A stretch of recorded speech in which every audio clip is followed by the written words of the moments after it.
শুরুতে মাই টিভির বিশেষ সংবাদ।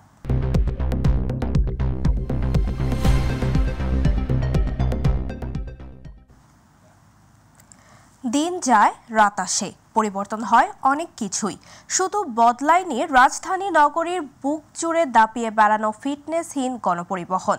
আইনের তোয়াক্কা না করে বছরের পর বছর প্রশাসনের নাকের ডগায় বসে এসব লক্কর ঝক্কর বাসগুলো চলছে।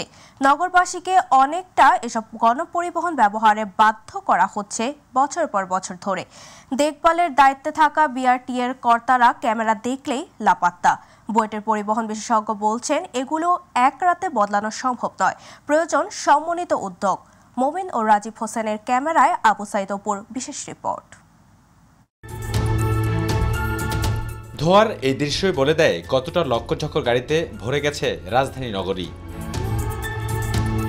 বেসরকারি হিসেবে নগরীতে প্রায় 2 কোটি মানুষের বসবাস, আর এসব মানুষের চলাচলে নগরী জুড়ে দিনরাত দাপিয়ে বেড়াচ্ছে প্রায় 20,000-এরও বেশি গণপরিবহন। যদিও খাতা কলমে বৈধ বাসের সংখ্যা 7,000-এর উপরে, তাহলে প্রশ্ন হলো বাকি গাড়িগুলো চলছে কিভাবে? টুকটাক একটু চুনকাম করে রং টং লাগিয়ে ওদেরকে যেভাবে লাইসেন্সগুলো দিচ্ছে, হ্যাঁ, কোনো পরীক্ষা নিরীক্ষা ছাড়া। আমাদের কাছে লক্ষ লক্ষ টাকাও নাই যে আমরা একটা গাড়ি কিনি চলাচল করুম, যার কারণে আমরা এই লক্কঝক্কর গাড়িগুলো চলতে বাধ্য। দীর্ঘ অনুসন্ধানে উঠে এলো কিভাবে লোকচক্ষুর আড়ালে মহাখালী বাস টার্মিনালের পেছনে পুরাতন মেয়াদহীন লক্কঝক্কর গাড়িগুলোকে রংচং লাগিয়ে সড়কে নামানোর প্রস্তুত করা হচ্ছে, যা চরম বাস্তবতা স্বীকার করলেন গণপরিবহন সংশ্লিষ্টরা। টাকা দিবেন না, আপনার গাড়ি ওকে নাই, গাড়ির মডেল আছে, গাড়ির সবকিছু ঠিক আছে, সব কমপ্লিট থাকার পরে 6,000 টাকা ঘুষ। 10,000 টাকা ঘুষ। ও টাকা দেওয়া লাগে, ও খাবে না, দালাল আছে, দালাল কইরা নেবে গাড়ি, ওই দালালে ঘুষ দিবে।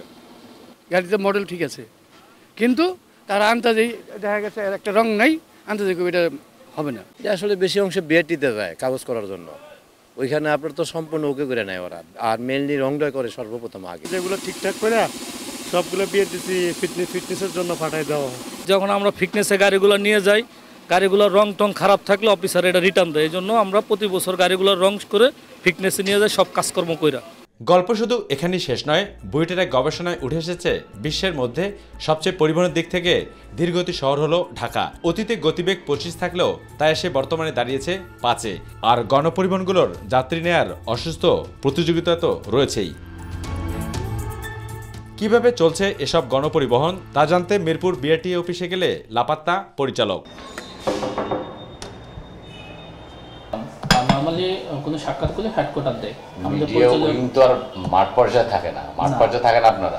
এইগুলোর ব্যাপারে আমাদের হেডকোয়ার্টার কিছু নির্দেশনা আছে, হ্যাঁ, চেয়ারম্যান স্যার কিছু নির্দেশনা আছে। ফিটনেস পরীক্ষণ কর্তারাও লাপাত্তা। এই বক্তব্য থেকে পিছিয়ে ছিলেন না ট্রাফিক পুলিশও। লেখা আছে কিন্তু কোনো গাড়ি তো আসে না। গাড়ি আসে না, এখানে দুর্নীতি আছে হয়তো, যে কারণে এখানে ফিটনেস নিতে আসে না। কর্তৃপক্ষ এই ব্যাপারে কোনো সুনির্দিষ্ট কোনো পদক্ষেপ নেই না। দালাল চক্রের কারণে এরা অবৈধভাবে ফিটনেস করে গাড়ির মালিকানা পরিবর্তন করে। গাড়ির যদি ফিটনেস ঠিক নাও থাকে তারপরেও তারা টাকা পয়সা দিয়ে, সরকারি যারা ভিতরে কাজ করে তাদের টাকা পয়সা দিয়ে ফিটনেসটা নিয়ে নেয়। তবে বুয়েটের পরিবহন বিশেষজ্ঞ অধ্যাপক ডক্টর মোহাম্মদ মাহবুব আলম তালুকদার বলেছেন, সমন্বিত উদ্যোগ ছাড়া ফিটনেসবিহীন গাড়ি বন্ধ করা সম্ভব নয়। আনফিট ভেহিকেল বলতে এটা বোঝাচ্ছে যে বাংলাদেশে যে কোনো বিষয়, যে কোনো আইন প্রয়োগ হয় না, মানে প্রয়োগ হইতে গেলেও কিন্তু আর বাধাগ্রস্ত হয়। আপনি যে আনফিট ভেহিকেল বলতেছেন, বেশিরভাগই তো আনফিট ভেহিকেল, তাই আগামীকালকে তো সমস্যা তৈরি হবে আবার। বিআরটি অফিসে এসেছিলাম আমরা এখানকার পরিচালকের সাথে কথা বলার জন্য, কিন্তু দুঃখের বিষয় হলো কথা বলতে চাইলে কোনো গণমাধ্যম কর্মীর সাথে কথা বলতে রাজি হন না তারা। এর কারণটা আসলে কি? এর কারণটা যদি সত্যি খুঁজে বের করা সম্ভব হয়, তাহলে রাস্তায় যেসব ফিটনেসবিহীন গাড়িগুলো দাপিয়ে বেড়াচ্ছে, সেসব গাড়িগুলো নগরবাসীর জন্য দুর্ঘটনা না হয়ে অনেকটা আশীর্বাদে পরিণত হবে বলে মনে করেন নগরবাসী। মিরপুর বিআরটি অফিস থেকে আবু সাইদ অপু, মাই টিভি, ঢাকা। এবার অন্যান্য খবর। মুন্সিগঞ্জের শ্রীনগর থানা থেকে আসামি ছিনিয়ে নেওয়ার ঘটনায় বিএনপির প্রায় 200 নেতাকর্মীর বিরুদ্ধে মামলা করা হয়েছে। এই ঘটনায় শ্রীনগর উপজেলা যুবদলের আহ্বায়ক কমিটির সদস্য তারিকুল ইসলাম সহ 4 জনকে আটক করে পুলিশ। রবিবার আসামি তারিকুল সহ গ্রেফতারকৃত বিএনপি কর্মী সিয়াম পাঠান, শুভ পাঠান ও হিমেলকে মুন্সিগঞ্জ আদালতে হাজির করলে শ্রীনগর আমলি আদালত 3 এর বিচারক সিনিয়র জুডিশিয়াল ম্যাজিস্ট্রেট দুরদানা রহমান আসামিদের জামিন নামঞ্জুর করে জেল হাজতে প্রেরণের নির্দেশ দেন। এর আগে তারিকুলকে উপজেলার ধাইসার এলাকা থেকে আটক করে পুলিশ। এ ঘটনায় ওই যুবদল নেতাকে দল থেকেও বহিষ্কার করা হয়েছে।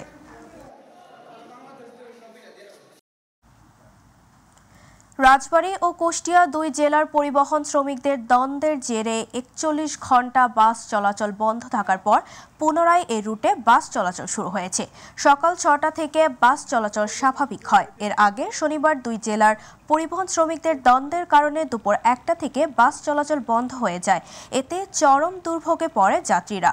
জেলা সড়ক পরিবহন মালিক গ্রুপের নবনির্বাচিত সাধারণ সম্পাদক সুকুমার ভৌমিক বলেন, গতকাল তারা রাজবাড়ী সড়ক পরিবহন মালিক সমিতি ও পরিবহন শ্রমিক নেতাদের একটি গ্রুপের কুষ্টিয়ার নেতাদের সঙ্গে রাজবাড়ীর মাছপাড়াতে মিটিং হয়।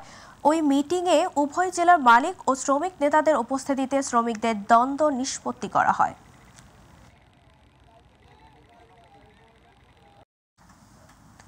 আন্তর্জাতিক সীমান্ত আইন লঙ্ঘন করে একের পর এক স্থাপনা নির্মাণ করছে ভারতীয় সীমান্ত রক্ষী বাহিনী বিএসএফ। এতে ক্ষুব্ধ আর আতঙ্কিত হয়ে পড়েছে লালমনিরহাটের বিভিন্ন সীমান্ত এলাকার বাসিন্দারা। তবে সীমান্ত রক্ষায় সতর্ক অবস্থায় রয়েছে বর্ডার গার্ড বাংলাদেশ বিজিবি সদস্যরা। প্রতিনিধির মাহফুজ সাজুর রিপোর্টে বিস্তারিত। আন্তর্জাতিক সীমান্ত আইন অনুযায়ী শূন্যরেখার উভয় পাশে 150 গজের মধ্যে কোনো দেশই কোনো স্থাপনা নির্মাণ করতে পারবে না। কিন্তু ভারতীয় সীমান্তরক্ষী বাহিনী বিএসএফ এসব আইন কানুনকে বৃদ্ধাঙ্গুলি দেখিয়ে একের পর এক কাঁটাতারের বেড়া, লাইট পোস্ট, ক্যামেরা সম্বলিত যন্ত্র 150 গজের অভ্যন্তরেই স্থাপন করছে। এতে ক্ষোভ জানিয়েছেন সীমান্ত এলাকার বাসিন্দারা। ওরা যদি অবৈধভাবে আসে তা আমরা মনে করেন সবাই তো আসলে লোক আছে, কাজ করতে দিব না করে। বহুত পাবলিক এসে এখানে দাঁড়ায় আসলো, মানে হাঙ্গামা করবে, কাজ করতে দিবে না, অথচ ওরা জোর করেই করতেছে কাজটা।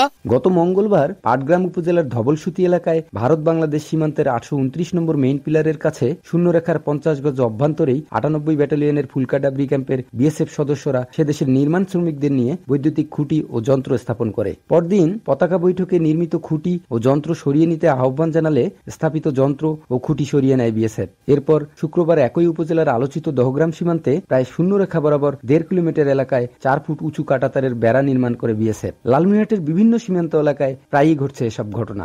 ভারতের পাশে চাষাবাদ করা যাবে না, যেহেতু এখানে সীমানা আছে। আমরা দামাদামি করলাম, ওরা আইফেল দরিয়া দৌড়িয়েছে আমার গুলি করার জন্য। বিএসএফ এর এসব অনৈতিক কর্মকাণ্ডে বরাবরের মতো প্রতিবাদ জানিয়েছে বিজিবি। বাহিনীটির কর্মকর্তারা জানিয়েছেন, বর্তমানে এসব স্থানে সতর্ক অবস্থানে আছে বর্ডার গার্ড বাংলাদেশ বিজিবির সদস্যরা। কেন ওরা এটা নিয়ে তো ঝামেলা করছে এটা আমরা বুঝতে যাচ্ছি। কালকে পুরোটা আমরা পরিদর্শন করবো, ওদের কি সুযোগ নাই নাকি সমস্যা আছে কি আমরা পুরো বুঝে তারপরে আমরা ওদের সাথে এটা নিয়ে ডিটেল। বিজিবি আমরা এখানে জনবল বৃদ্ধি করেছি, আমরা এখানে শক্ত অবস্থানে আছি এবং আমরা এখানে অবস্থান নেওয়ার পর থেকেই বিএসএফ তারা সরে যায় এখান থেকে। ভারতীয় সীমান্তরক্ষী বাহিনীর এসব আগ্রাসন থামাতে পদক্ষেপ চান সীমান্ত লাগোয়া এলাকাবাসী। মাহফুজ সাজু, মাই টিভি, লালমনিরহাট। ধুলোবালির কারখানায় পরিণত হয়েছে ভোলা পৌরসভার বেশিরভাগ সড়ক। জরাজীর্ণ সড়কে চলতে গিয়ে বাতাস এবং পরিবহনের সাথে উড়ছে ধুলোবালি। এতে দূষিত হচ্ছে পরিবেশ। নানা দুর্ভোগে পড়েছেন পথচারী, পরিবহন শ্রমিক ও পৌর বাসিন্দারা। তবে কর্তৃপক্ষ বলছে খুব দ্রুত সমস্যার সমাধান করা হবে। প্রতিনিধি আরিফ হোসেন লিটনের রিপোর্ট, জানাচ্ছেন আতিকুর রহমান তিতাস। ভাঙা সড়কে লেগে আছে যানজট, অন্যদিকে পুরো সড়কেই উঠছে ধুলোবালি। এমন অবস্থা থেকে রক্ষা পাচ্ছেন না পথচারী, পরিবহন শ্রমিক, শিক্ষার্থী সহ কেউই। সড়কের বেহাল অবস্থা এবং ধুলোবালিতে নাকাল ভোলা পৌরসভার বাসিন্দারা। চলছে শুষ্ক মৌসুম, তার সাথে খানাকন্দে পড়া শহরের প্রায় রাস্তায় ধুলোবালিতে অতিষ্ঠ মানুষ। মুক্ত শ্বাস নেওয়াই যেন দুর্বিষহ হয়ে পড়েছে। ধুলাবালির কারণে অসুস্থ হয়ে পড়তেছে, যারা শ্বাসকষ্টজনিত রোগে ভুগতেছে তাদের অবস্থা খুবই খারাপ অবস্থায় আছে। চলাফেরায় কত সমস্যা হইতে আছে, অ্যাক্সিডেন্ট হইতে আছে এই রাস্তার জন্য। অনেকের শ্বাসকষ্ট হয়, নিঃশ্বাস নিতে কষ্ট হয়, আমাদের পোশাকে অনেক ময়লা লাগে। কালীবাড়ি সড়ক, গাজীপুর রোড, নতুন বাজার, জেলা প্রশাসক কার্যালয় সড়ক, ওয়েস্টার্ন পাড়া ও ইলিশা সড়ক সহ অন্তত 10টি রাস্তার চিত্র একই রকম। পৌরবাসীর দাবি, সড়কে যেন নিয়মিত পানি ছেটানো হয়। প্রতিনিয়ত গাড়ি অ্যাক্সিডেন্ট করে, এরকম হলে তো মানুষ চলাই দেখা হয়ে যাবে। শহর আপনার ধুলাবালু উঠতেছে প্রতিনিয়ত, আপনার কোনো পরিষ্কার পরিচ্ছন্নতা নাই। এই যে ভোলাতে আমরা রোডঘাট ভাঙাচুরা, আমরা রোড দিয়ে হাঁটতে পারি না, এই রাস্তাঘাট খারাপ, আমরা এই গাড়ি ঘোড়া দিয়ে অসুস্থ লোক আইতে যাইতে অনেক কষ্ট। সমস্যা সমাধানে কার্যকরী ব্যবস্থা নেওয়ার কথা জানিয়েছেন কর্তৃপক্ষ। ভোলা পৌরসভায় রাস্তাঘাটে ধুলাবালি বৃদ্ধি পেয়েছে। আপনি যে অভিযোগটা করলেন এটি আসলে কিছুটা না হলেও সত্য। আমরা চেষ্টা করছি ভোলা পৌরসভাটাকে সম্পূর্ণ পরিষ্কার পরিচ্ছন্ন রাখতে। প্রতিদিন আমরা যে রাস্তাঘাট ক্লিন করা থেকে শুরু করে আমাদের পৌরসভার পক্ষ থেকে সেগুলো করা হচ্ছে। প্রথম শ্রেণীর ভোলা পৌরসভায় 57 কিলোমিটার সড়ক থাকলেও 20 কিলোমিটার সড়কেরই এমন বেহাল অবস্থা। আতিকুর রহমান তিতাস, মাই টিভি। এবার আমাদের কৃষি।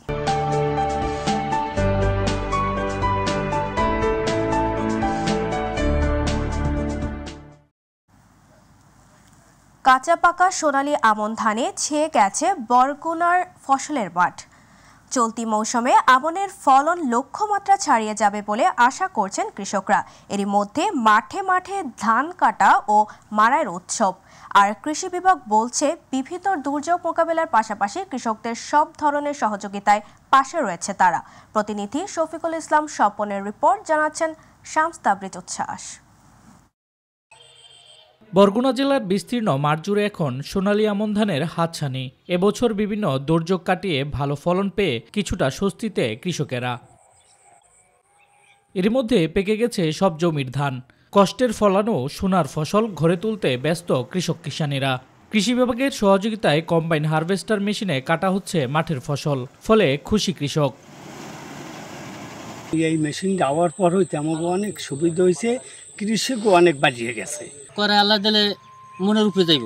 ইরি মোটা দুধ কলম সব দানই ভালো হয়েছে। লেডিটাও খুবই উপকৃত হয়েছে, কারো কাছে ধর্ণা ধরতে হয় না, নিজের জমি নিজে চাষ ইচ্ছা মতো করতে পারলাম। প্রতি শতক জমিতে আমন ধান চাষে কৃষকদের খরচ হয়েছে 400 থেকে 500 টাকা। বর্তমানে বাজারে আমন ধান প্রতিমন বিক্রি হচ্ছে 1000 থেকে 1100 টাকায়। ফলে বাজার দর ভালো থাকায় লাভের আশা করছেন তারা। আমাদের ফলন খুবই আলহামদুলিল্লাহ ভালো, ইনশাল্লাহ আমরা খুশি। সরকার যেভাবে ধান কেনাকাটা করছে এভাবে যদি থাকে তাইলে কৃষক বেঁচে থাকতে পারবে। কৃষি বিভাগ জানায়, জেলায় দুর্যোগের কারণে আমন ধান রোপণে দেরি হলেও পোকামাকড়ের আক্রমণ না থাকায় ভালো ফলন হয়েছে। এই বছর বৃষ্টিপাত যথাসময় হওয়া এবং সেই সাথে আমাদের সরকারি যে সার এবং বীজটা আমরা সময় মতো কৃষকের হাতে তুলে দিতে পেরেছি। সেই সাথে আমাদের মাঠ পর্যায়ে যারা উপসহকারী কৃষি কর্মকর্তারা ছিলেন তারা যত সময় কৃষকদের প্রয়োজন মাফিক পরামর্শ দিতে পেরেছেন। সে কারণে এবছর আমরা আশা করছি যে বরগুনায় আমনের আবাদ গত বছরের তুলনায় বেশি হবে। এবছর জেলায় ধানের লক্ষ্যমাত্রা ছিল 99,132 হেক্টর জমিতে। এই লক্ষ্যমাত্রা ছাড়িয়ে জেলায় আবাদ হয়েছে 1 লাখ হেক্টর জমিতে। আর ধানের উৎপাদন লক্ষ্যমাত্রা ঠিক করা হয়েছে 3 লাখ মেট্রিক টন। শামস তাবরিজ উচ্ছ্বাস, মাই টিভি নিউজ ডেস্ক। এবার গ্রাম বাংলার খবর।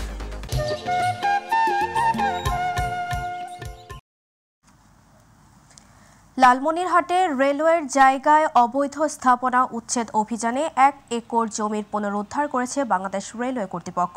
রবিবার শহরের বিডিআর গেট এলাকায় এই উচ্ছেদ অভিযান পরিচালনা করা হয়। অবৈধ স্থাপনা উচ্ছেদ অভিযান পরিচালনা করেন রেলওয়ের বিভাগীয় ভূসম্পত্তির সহকারী কর্মকর্তা আব্দুর রাজ্জাক। এতে কাঁচা পাকা 25 থেকে 30টি দোকান ও ফুটপাতের অবৈধ স্থাপনা উচ্ছেদ করে প্রায় 1 একর জমি পুনরুদ্ধার করতে সক্ষম হয় রেল কর্তৃপক্ষ।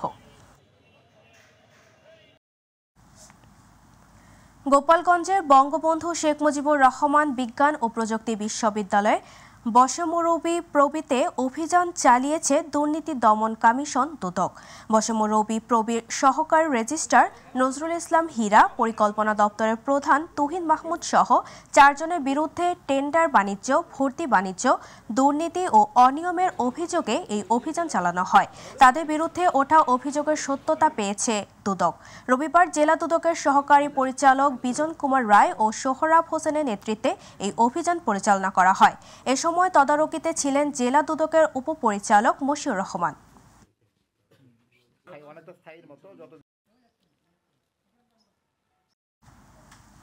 মুন্সিগঞ্জে পরিবেশ আইন অমান্য করায় শাহ সিমেন্ট ইন্ডাস্ট্রিজকে ৪ লাখ টাকা অর্থদণ্ড আরোপ করেন চিফ জুডিশিয়াল ম্যাজিস্ট্রেট আদালতের আওতাধীন পরিবেশের স্পেশাল ম্যাজিস্ট্রেট ও senior judicial magistrate Ifti Hasan Imran.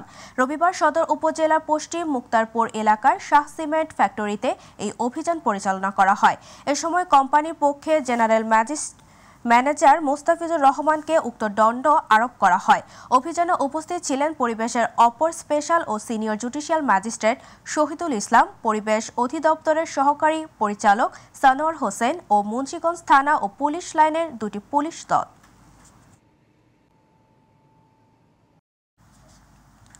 ভারতে পাচারকালে সাতক্ষীরা সীমান্তের কাকডাঙ্গা বাজার এলাকায় অভিযান চালিয়ে 2টি স্বর্ণের বারসহ কামরুল হোসেন নামে এক চোরা কারবারিকে আটক করেছে সাতক্ষীরা বিজিবি 33 ব্যাটালিয়নের সদস্যরা।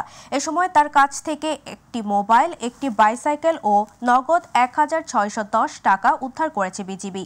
বিষয়টি নিশ্চিত করেছেন সাতক্ষীরা বিজিবি 33 ব্যাটালিয়নের অধিনায়ক লেফটেন্যান্ট কর্নেল আশরাফুল হক। তিনি জানান, আটককৃত আসামিকে কলারোয়া থানায় সোপর্দ করা হয়েছে এবং স্বর্ণের বারগুলোকে ট্রেজারি অফিসে জমা দেওয়া হয়েছে।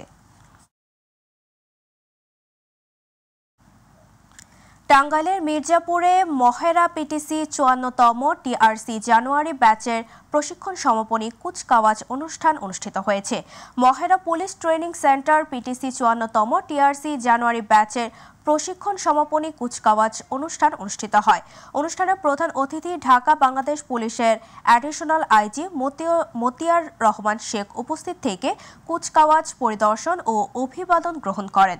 এ সময় টাঙ্গাইলের মহেরা পিটিসির কমান্ডেন্ট ডিআইজি মোহাম্মদ আশফাকুল আলম সহ আরও অনেকে উপস্থিত ছিলেন। কুচকাওয়াজ শেষে প্রধান অতিথি শ্রেষ্ঠত্ব অর্জনকারী প্রশিক্ষণার্থীদের মাঝে ক্রেস্ট বিতরণ করেন। দীর্ঘ 6 মাস সক্রিয় অংশগ্রহণের মাধ্যমে 54তম টিআরসি জানুয়ারি ব্যাচের মৌলিক প্রশিক্ষণ 773 জন কনস্টেবল সফলতার সাথে সম্পূর্ণ করেন।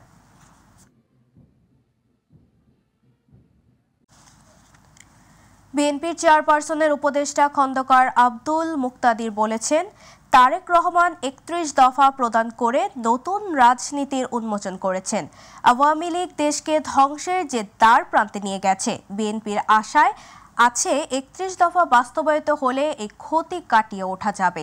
আগামী নির্বাচনে বিএনপির রাষ্ট্র ক্ষমতায় গেলে 31 দফা বাস্তবায়নের মাধ্যমে জনগণের আশা আকাঙ্ক্ষার প্রতিফলন ঘটবে। গতকাল নগরীর 2 নং ওয়ার্ড বিএনপির উদ্যোগে স্টেডিয়াম মার্কেট এলাকার প্রচারপত্র বিলীনকালে প্রধান অতিথির বক্তব্যে তিনি এসব কথা বলেন।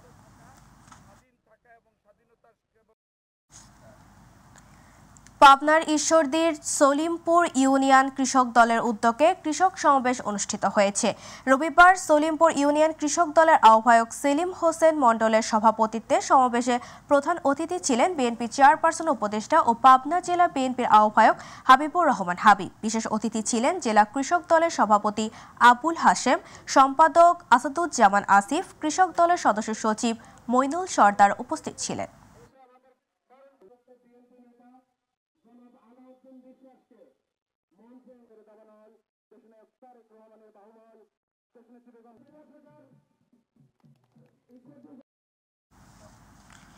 ভোলায় বাংলাদেশ প্রাইভেট হাসপাতাল ক্লিনিক অ্যান্ড ডায়াগনস্টিক ওয়ার্নার্স অ্যাসোসিয়েশন ভোলা জেলা শাখার বার্ষিক সাধারণ সভা অনুষ্ঠিত হয়েছে। গতকাল বাংলাদেশ প্রাইভেট হাসপাতাল ক্লিনিক অ্যান্ড ডায়াগনস্টিক ওয়ার্নার্স অ্যাসোসিয়েশনের আয়োজন সভায় প্রধান অতিথি ছিলেন ভোলা জেলা বিএনপির আহ্বায়ক গোলাম নবী আলমগীর। এ সময় এশিয়া মেডিকেল সেন্টার এর চেয়ারম্যান ইয়ারুল আলম লিটনের সভাপতিত্বে বিশেষ অতিথি ছিলেন বাংলাদেশ জামায়াত ইসলাম ভোলা জেলা শাখার আমির জাকির হোসাইন। সভায় আগামী 3 বছরের জন্য জামাল উদ্দিন লিটনকে সভাপতি, হাফিজুর রহমান হাফিজকে সাধারণ সম্পাদক, মুনতাসির আলম রবিন চৌধুরীকে সিনিয়র সহ সভাপতি ও মাই টিভি ভোলা জেলা প্রতিনিধি আরিফ হোসেন লিটনকে কোষাধ্যক্ষ করে 21 সদস্য বিশিষ্ট একটি কমিটি করা হয়েছে।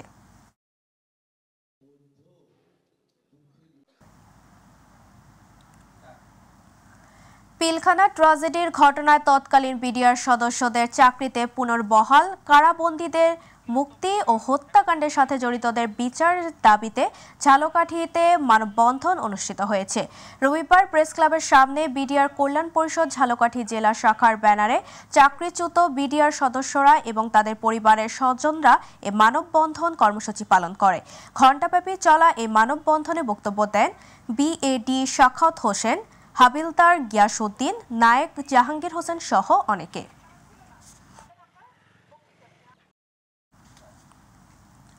বগুড়ায় চাকরিতে পুনর্বহাল সহ ৩ দফা দাবিতে বিক্ষোভ মিছিল ও মানববন্ধন কর্মসূচি পালন করেছে চাকরিচ্যুত ক্ষতিগ্রস্ত বিডিআর সদস্য ও তাদের পরিবারের সদস্যরা। রবিবার বগুড়া জেলা শহরের সাতমাথায় এ কর্মসূচি পালন করা হয়। এ সময় শতাধিক চাকরিচ্যুত বিডিআর সদস্য ও তাদের পরিবার সহ কারাবন্দী বিডিআর পরিবারের সদস্যরা অংশগ্রহণ করেন। কক্সবাজারে বিবিসি মিডিয়া অ্যাকশনের আয়োজনে শুরু হয়েছে আবহাওয়া, জলবায়ু পরিবর্তন ও জনস্বার্থ সাংবাদিকতা শীর্ষক 3 দিন ব্যাপী কর্মশালা। গতকাল শহরের একটি হোটেলের সম্মেলন কক্ষে নরওয়ের উন্নয়ন সহযোগী সংস্থা নোরাড এর সহযোগিতায় এ কর্মশালা শুরু হয়। এতে বাংলাদেশ বেতার, কক্সবাজার সহ বিভিন্ন প্রিন্ট ও ইলেকট্রনিক মিডিয়ার গণমাধ্যম কর্মীরা অংশ নিচ্ছেন। কর্মশালায় আবহাওয়া ও জলবায়ু পরিবর্তন এবং এর বিরূপ প্রভাব মোকাবেলায় ঝুঁকিপূর্ণ জনগোষ্ঠীর সাহায্যে করণীয় বিষয়ে সাংবাদিকতা ও প্রতিবেদন তৈরি সম্পর্কে গুরুত্বপূর্ণ ধারণা দেওয়া হয়।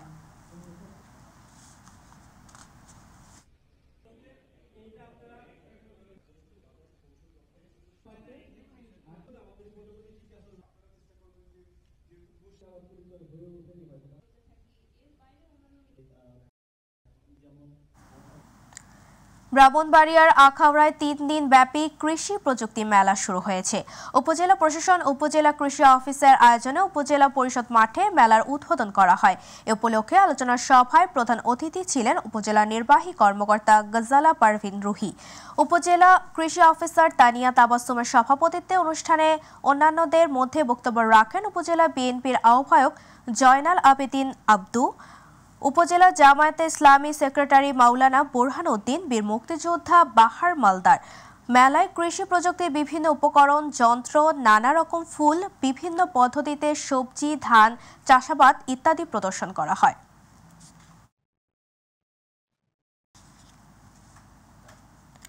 সুনামগঞ্জে ড্যাফোডিল কিন্ডারগার্টেনের নবীনবরণ অনুষ্ঠিত হয়েছে। রবিবার স্কুলের মাঠে এ উপলক্ষে এক সাংস্কৃতিক অনুষ্ঠানের আয়োজন করা হয়। অনুষ্ঠানের শুরুতে নবীন শিক্ষার্থীদের ফুল দিয়ে বরণ করেন শিক্ষক শিক্ষিকা সহ আমন্ত্রিত অতিথিরা। কিন্ডারগার্টেনের অধ্যক্ষ অজিত কুমার দাসের সভাপতিত্বে প্রধান অতিথি ছিলেন কিন্ডারগার্টেনের প্রধান উপদেষ্টা দেওয়ান ইমদাদ রেজা চৌধুরী। এ সময় অ্যাডভোকেট প্রণব কান্তি দাস, সাবেক কাউন্সিলর গোলাম সাবেরিন সাবু, মাইটিভি সুনামগঞ্জ জেলা প্রতিনিধি আবু হানিফ সহ অভিভাবকবৃন্দরা উপস্থিত ছিলেন।